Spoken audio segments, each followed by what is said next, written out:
ஒரு ஜாதகத்தில் சுபாதிபத்தியம் மற்றும் அசுபாதிபத்தியம் என்று 2 வகை உள்ளது. இதில் சுபாதிபத்தியம் பெறக்கூடிய கிரகங்கள் என்றால் ஒரு லக்னத்திற்கு லக்னாதிபத்தியத்திற்கு 5 மற்றும் 9ஆம் அதிபதிகள் அப்படின்னு நம்ம எடுத்தோடனே சொல்லிடுறோம். லக்னாதிபதி 5ஆம் அதிபதி 9ஆம் அதிபதி, இது ஒரு வகை. அடுத்தது சுபாதிபத்தியம் அல்லாமல் ஆதிபத்திய விசேஷம் அல்லாத கிரகங்கள், அசுபாதிபத்தியம் பெறக்கூடிய கிரகங்கள். எந்த லக்னத்திற்கும் 6ஆம் ஆதிபத்தியம் என்பதும் 8ஆம் ஆதிபத்தியம் என்பதும் ஒரு சுமாரான பலன்களை செய்வதாகவும் அல்லது விசேஷம் இல்லாத பாவங்களாகவும் கருதப்படுகிறது. அதில் மாற்றுக்கருத்தே இல்லை. உதாரணமாக இப்போ கடக லக்னம் அப்படின்னு நம்ம எடுத்துக்கிட்டோம் அப்படின்னு கேட்டிங்கன்னா 6, 9க்கு அதிபதி குரு. தன்னுடைய சுபாதிபத்திய பலன்களை சிறப்பாக செய்யக்கூடியவர், அசுபாதிபத்திய பலன்களை குறைத்து செய்வார். அந்த ஜாதகத்தில் லக்னத்திலேயே குரு பகவான் உச்சம் பெறக்கூடிய ஒரு அமைப்பு. உச்சம் பெற்றாலும் கூட 5ஆம் இடத்தையும் 9ஆம் பார்வையாக தன்னுடைய மீன மனையையும் பார்க்கக்கூடிய ஒரு அமைப்புக்குள் வருகிறார். இது ஒரு விஷயம்.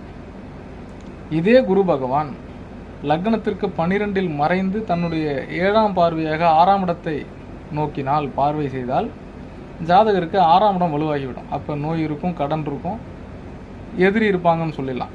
ஸோ இந்த இரு ஆதிபத்தியம் வரும்போது அந்த கிரகத்தினுடைய பார்வை, அந்த பாவகத்தினுடைய பலம், இது எல்லாத்தையுமே கால்குலேட் பண்ணணும்.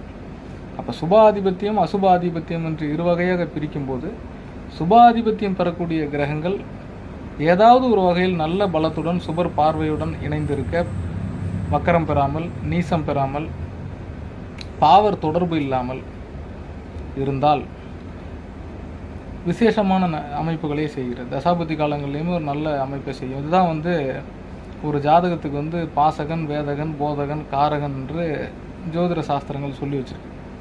இதெல்லாம் பார்க்காம மற்ற விஷயங்களை கம்பேர் பண்ணி பலன் சொல்கிறதுன்றது சரியாக இருக்காது. ஒரு ஜாதகத்தில் லக்னாதிபதி 5ஆம் அதிபதி 9ஆம் அதிபதிகளின் வலுவை பார்க்க வேண்டும்.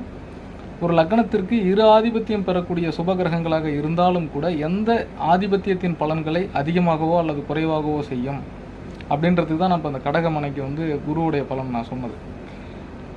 அந்த சுப ஆதிபத்தியம் பெறக்கூடிய கிரகங்களின் வலு எதை பொறுத்தது என்றால், அந்த கிரகம் அமர்ந்திருக்கக்கூடிய பாவகம், அந்த கிரகம் தன்னுடைய பாவகத்திற்கு எந்த அளவிற்கு தன்னுடைய பலன்களை செய்யத்தக்க வல்லவர் அப்படின்றதெல்லாம் எடுத்து பார்த்து ஆய்வு செய்து பலன் கூறினால்தான் சரியாக இருக்கும் என்பதில் ஐயமில்லை. தசாபுக்தியை கம்பேர் பண்ணி நீங்கள் பார்த்தீங்கன்னா நான் சொன்ன மெத்தடில் தெளிவாக உங்களால் பலன் சொல்ல முடியும். நன்றி. மற்றொரு பதிவில் சந்திப்போம்.